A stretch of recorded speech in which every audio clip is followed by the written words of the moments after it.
మనసులో తప్పుడు ఆలోచన ఉంది అని నేనంటే ఏం సమాధానం చెప్తావ్? అలా నన్ను నమ్మించాడు. మోసపోయావా? అవును.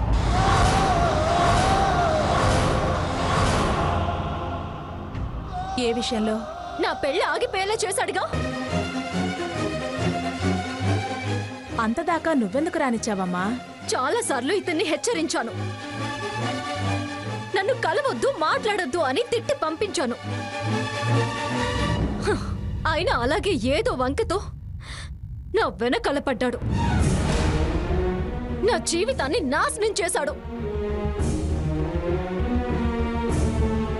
సీతగారు, అనవసరంగా నాశనం చేశాను, నిప్పులు పోశాను అని నిందలు వేయకండి.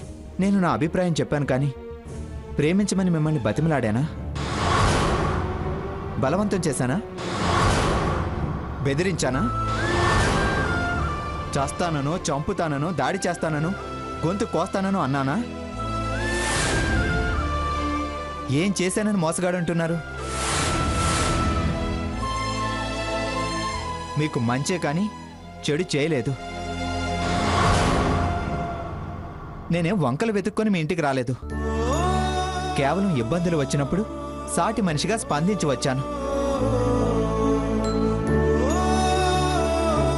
చేతనైనా సహాయం చేశాను. మీ మంచితనాన్ని అర్థం చేసుకుని అభిమానించానే కానీ దుర్మార్గంగా ప్రవర్తించలేదు. మీ నాన్నగారు ఆరోగ్యం బాగోలేకపోతే తోడుగా నిలబడ్డాను. అందులో ఏం మోసం కనిపించింది?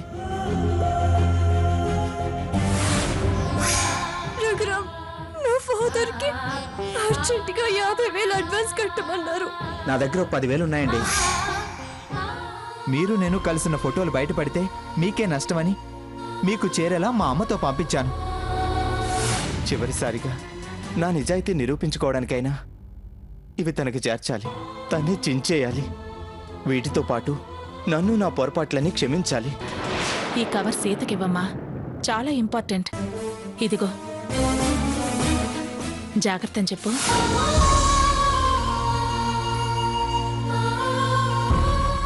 అందులో ఏం దుర్మార్గం ఉంది? మన పరిచయం దగ్గర నుంచి ఈ క్షణం వరకు ప్రతి సంఘటన గుర్తు చేసుకుని మీ గుండెల మీద చేయి వేసుకుని ఇది నువ్వు చేసిన తప్పని ఒక్కటి చెప్పండి చూద్దాం. ఎప్పుడైనా ఒక్క మాట తప్పుగా మాట్లాడానా?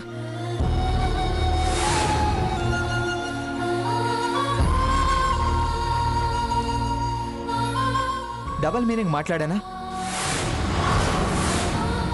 హద్దు మీరు ప్రవర్తించానా? చెప్పండి. ఇది నువ్వు చేసిన తప్పని చెప్పండి. ఈ క్షణమే ఇక్కడి నుంచి వెళ్ళిపోతా.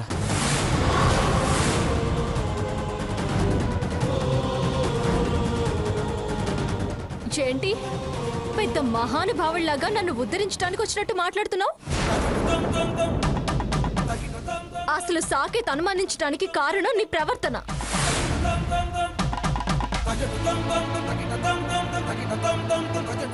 అతని మనసు మారడానికి మూలం నువ్వు నాతో మెదిలిన విధానం.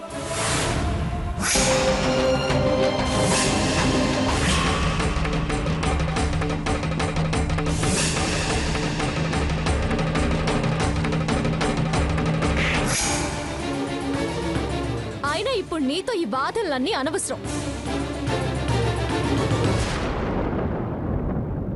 తేల్చుకోవాల్సింది వీళ్లతో. ఏమ్మా, అసలేంటిదంతా? నాన్నా, ఏంటి నాన్న ఇదంతా? వాళ్ళంటే పరాయి వాళ్ళు. వాళ్ళ స్వార్థాలు వాళ్ళకుంటాయి. కానీ మీరేంటి? అసలు మీరందరూ కలిసి నన్ను ఇలా మోసం చేయాలని చూడటం ఏంటి?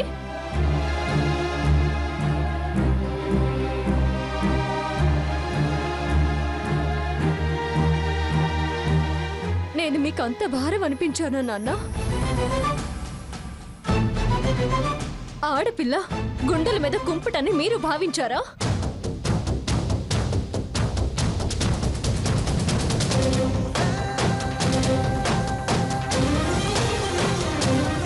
నా ఇష్టాలతో పని లేకుండా ఎవడో ఒకటి చేతుల్లో పెట్టి చేతులు దులిపేసుకుందాం అనుకున్నారా?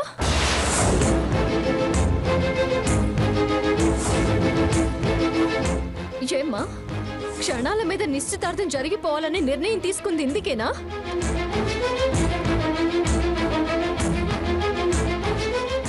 ఇలా ఇలా నా జీవితాన్ని బలివ్వడానికేనా?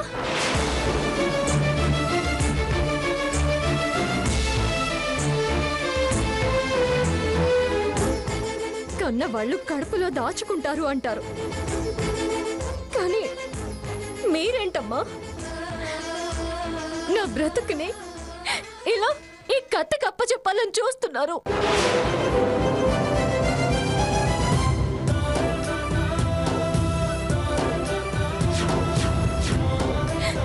నేను మరి అంత భారం అనిపించానా? నా మూలంగా మీకు తలవంపులు అనుకున్నా ఇంత విషం ఇచ్చి నన్ను చంపొచ్చు కదా.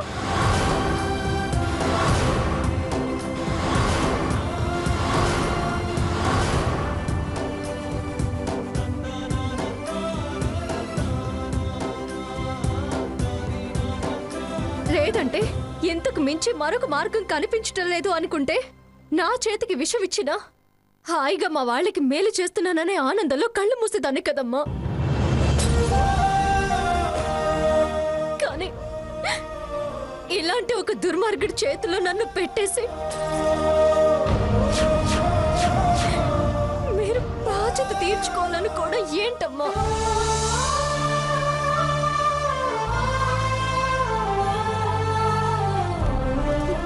ఏయ్, పిచ్చి పిచ్చి మాటలు మాట్లాడకే. విషయం ఇచ్చినా మాకోసం త్యాగం చేసేదాన్ని అంటున్నావే, ఇప్పుడు మాకోసమే అనుకోవచ్చుగా. అయినా అటు వాళ్ళు అడిగిన ప్రశ్నలకి సమాధానం చెప్పకుండా మమ్మల్ని ప్రశ్నిస్తావేంటే? అతనంత వివరంగా అడిగాడుగా, సరైన సమాధానం చెప్పవే. అయినా నాకు తెలియక అడుగుతాను, నువ్వు చదువుకున్నదానివేగా, తెలివితేటలున్నదానివేగా, అతను మోసం చేశాడంటావే. నేను అనుమానించినప్పుడు తప్పు అతను అలాంటివాడు కాదని సమర్థించి ఇప్పుడేంటే తప్పు తప్పు అని అతన్ని వేలెత్తి చూపిస్తున్నావు? మళ్ళీ ఆ వంక ఈ వంక చెప్పి ఈ గుమ్మంలోకి వచ్చావో కోళ్లు విరగొట్టేస్తాను, జాగ్రత్త. ఏంటమ్మా, ఏం మాట్లాడుతున్నావు? దాని గురించి ఏం తెలుసని నువ్వు అలా మాట్లాడుతున్నావు? నాకన్నీ తెలిసే, నువ్వు చెప్తే తెలుసుకోవాల్సిన అవసరం నాకు లేదు.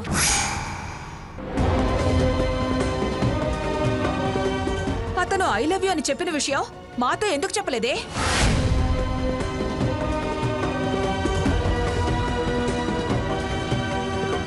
ఇదేనా నువ్వు తల్లిదండ్రులకు ఇచ్చే గౌరవం? ఇంతేనా నీకు మా మీదున్న విలువ? మొట్టమొదటిసారే వాగుడుకాయలా ఉన్నాడు, అతనితో సావాసం వద్దు అన్నాను, విన్నావా? అప్పుడేమో మంచోడు, ఇప్పుడేమో చెడ్డవాడా? అప్పుడు గ్రహించలేకపోతే ఎప్పటికీ సమర్థించాలా? అప్పుడు మేము గ్రహించలేని మంచితనం ఇప్పుడు మేము గ్రహించాక కూడా నువ్వు తప్పుగా ఏర్పరచుకున్న అభిప్రాయాన్ని మేము సమర్థించాలా? వితండవాదం చేయకమ్మా. నాకు నచ్చని వాడిని నేను చేసుకోను.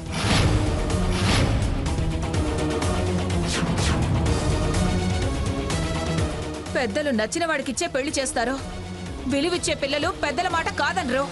అంటే నా బ్రతుకు నరకం చేసుకోమంటారా?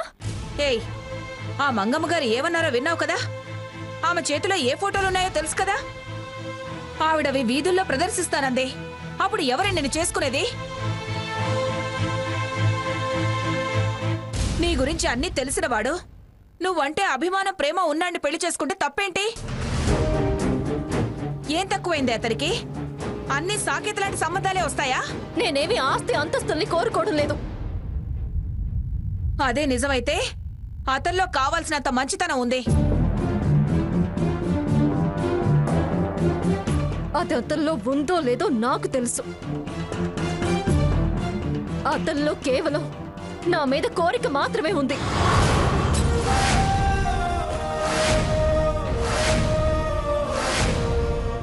అందుకే అది తీర్చుకోవాలన్న ఒకే ఒక దురుద్దేశంతో ఇంతవరకు తీసుకొచ్చి నన్ను ఇలా ఇరికించి దక్కించుకోవాలనుకుంటున్నాడు.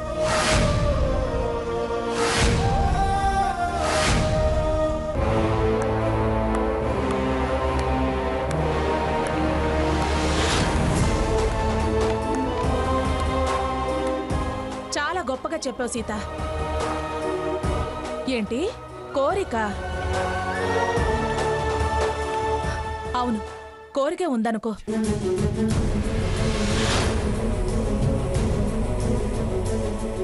కోరిక లేని ప్రేమ ఉంటుందా? స్వార్థం లేని ప్రేమ ఉందా? చెప్పు. ఎవరు ఎవరిని ప్రేమించినా అందులో ఏదో ఒక కోరిక తప్పకుండా ఉంటుంది.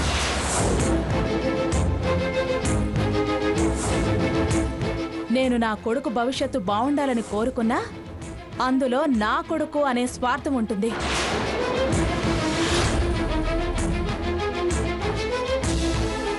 వాణ్ణి తప్పు పడితే తల్లిగా నేను సహించను సీత.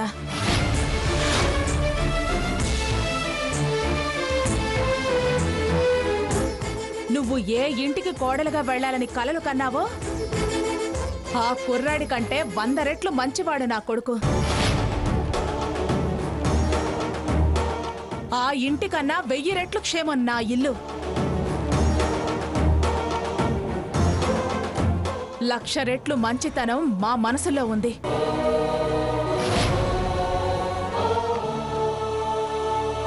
ఇప్పటికీ నువ్వు తెలుసుకోలేకపోతే కళ్ళున్నా చూడలేని గుడ్డితనం అవుతుంది.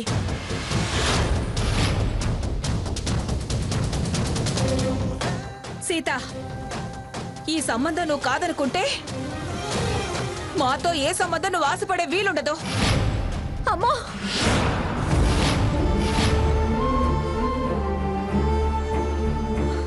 ఆ పిలుపు దూరం చేసుకున్న దానివవుతావు. ఆ స్థానానికి గనక నువ్వు విలువిస్తే, మా మీద నమ్మకం ఉంచితే, మేము నీ మేలు కోరుకునే వాళ్ళం అన్న విశ్వాసం నీకుంటే కాదనుకో, ఈ పెళ్లి కాదనుకో.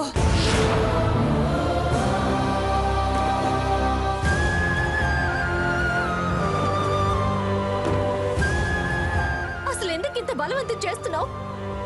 నాన్న, అసలు మీరేం మాట్లాడరే? అమ్మ అమ్మ అంటూ పిలిచే మీరు అసలేం మాట్లాడరేంటి నాన్న? మీరు అమ్మని సమర్థిస్తారా, లేకపోతే అమ్మ అమ్మ అని పిలిచే నాకు సహకరిస్తారా? మీరు నన్ను మోసం చేయాలని చూడటం ఏంటి నాన్న? మోసం అనే అభిప్రాయం నుంచి నువ్వు బయటకొచ్చి చూడకపోతే వాస్తవం నీకు అర్థం కాదమ్మా. ఎవరేదన్నా అది వాళ్ళ స్వార్థమే అనిపిస్తుంది. నిస్వార్థంగా నువ్వేం చేయాలనుకుంటున్నావో నాకు చెప్పు. నీ సమాధానం ఒక్కటే, నా మనసుకు నచ్చిన వాడిని చేసుకుంటాను అని.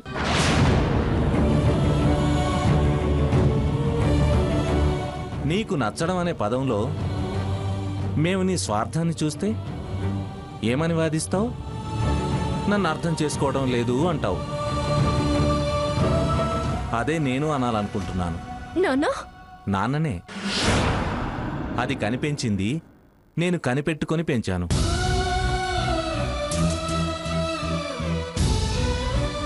నీకు ఏది మంచో ఏది చెడో తండ్రిగా నిర్ణయించలేని అసమర్థుడి ఈ నాన్న అని నీకు అనిపిస్తే అది నీ ఇష్టం అమ్మా. నాన్ననే. అది కనిపెంచింది నేను కనిపెట్టుకొని పెంచాను.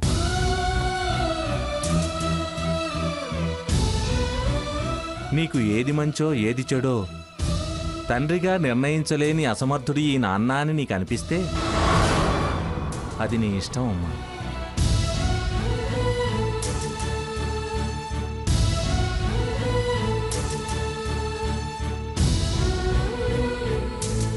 అమ్మని సమర్థిస్తున్నానని అనుకోకు. అమ్మని ప్రేమించేవాడిని. ఆ ప్రేమలో కూడా నాకేదో స్వార్థం ఉందని నువ్వు అనుకుంటే నేనేం సమాధానం చెప్పలేనమ్మా. వాదించి మెప్పించను లేను, బలవంతంగా ఒప్పించను లేను.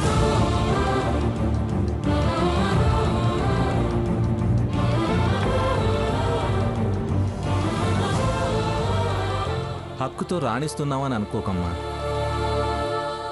పరిస్థితులకు భయపడి వదిలించుకుంటున్నావని అనుకోకు.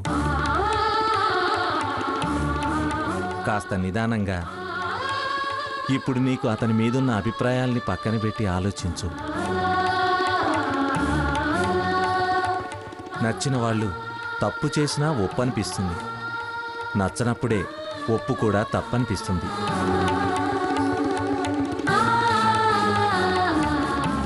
గెలుపు ఓటమి అని అనుకోకపోతే నీకు ఏ తప్పు కనిపించదు. అసలు నీకేం కావాలో నీకు తెలియడం లేదమ్మా. మన తెలివితేటలు మన జీవితానికి ఉపయోగపడుతూ ఉండాలి. అంటే మీరు కూడా ఇతన్ని చేసుకోమంటున్నారా? అనను.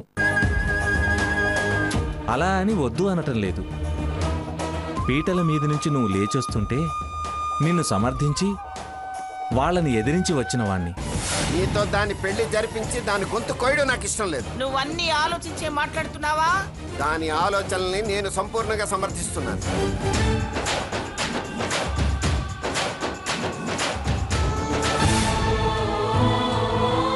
ఇప్పుడు ఎందుకు సమర్థించలేకపోతున్నానో కొంచెం ఆలోచించు. భారం వదిలించుకోవాలని చూస్తున్నారా అని నువ్వు అడిగిన మాటకి బాధపడ్డం లేదమ్మా. కానీ బాధ్యత గల తండ్రిగా మంచి చెడు తెలిసి చెప్తున్నాను. నువ్వు అనుకునేంత చెడ్డవాడు మాత్రం రఘురాం కాదు అని ఖచ్చితంగా చెప్పగలను.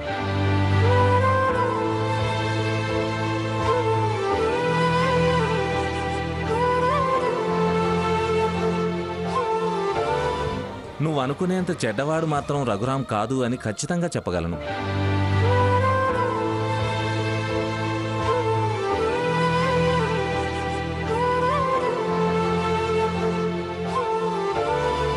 సాటి మనిషికి ఆపదొస్తే ఎవరైనా ఆదుకుంటారు అని అన్నావు, అది కరెక్టే. కానీ వాళ్ళు మనిషిని మంచం మీదకి చేర్చేంత వరకే ఉంటారు. కానీ ఇతను ఇంటికి చేర్చేంత వరకు సేవ చేస్తూనే ఉన్నాడే. ఆ సేవలో నాకు ఏ కోరిక స్వార్థం కనిపించలేదమ్మా. నీకు అభిప్రాయం ఏర్పరచడానికి ఎదురుపడలేదు గాని మోసం మనసులో పెట్టుకొని కాదని నాకు తెలుసమ్మా.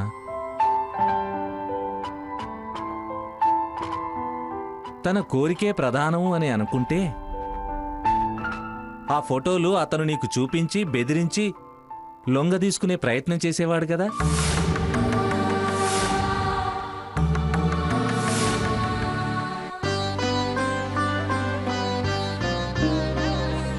కానీ అవి నీకు చేరేలా చేసి నిజాయితీగా వ్యవహరించాలని చూడడు.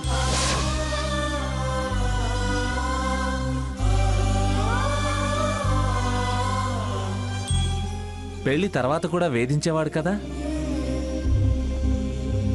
నాకతను నచ్చాడు, మనిషిగానే కాదు మనసు విషయంలో కూడా. నన్ను నమ్మితే అతని వెంట నడవటానికి ముందుకురా.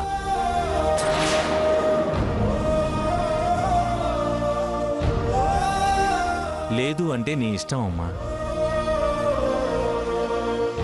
ఇక్కడంటే వీరున్నారు, ప్రశ్నించే హక్కుంటుందని ఒక ధైర్యం ఉంది.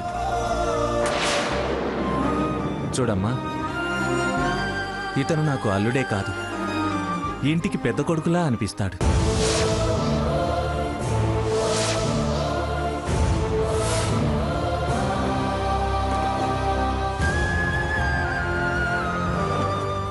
ఆలోచించుకో. ఇతనికి వేలందిస్తావో వెనక్కి తిరిగి వెళ్దామంటావో చెప్పు. నువ్వెటు నడిస్తే నీ వెనకాలే మేము నడుస్తాం. కాదని బలవంతంగా దారి మళ్లించే శక్తి నాకు లేదమ్మా. మీ నాన్నకి తృప్తి మిగిల్చి పంపిస్తావో అసంతృప్తితో సాగనంపుతావో అంతా నీ చేతుల్లోనే ఉంది. నాన్నా, ఇది బెదిరింపు కాదు తల్లి. భయపడాల్సిన అవసరం నీకు లేదు. ఎందుకంటే నీ బ్రతుకు నీ ఇష్టప్రకారం బ్రతికే స్వేచ్ఛ నీకుంది. సీత, ఇక్కడున్న వాళ్ళంతా నీ మంచి కోరేవాళ్లే. ఆలోచించి మంచి నిర్ణయం తీసుకోమ్మా.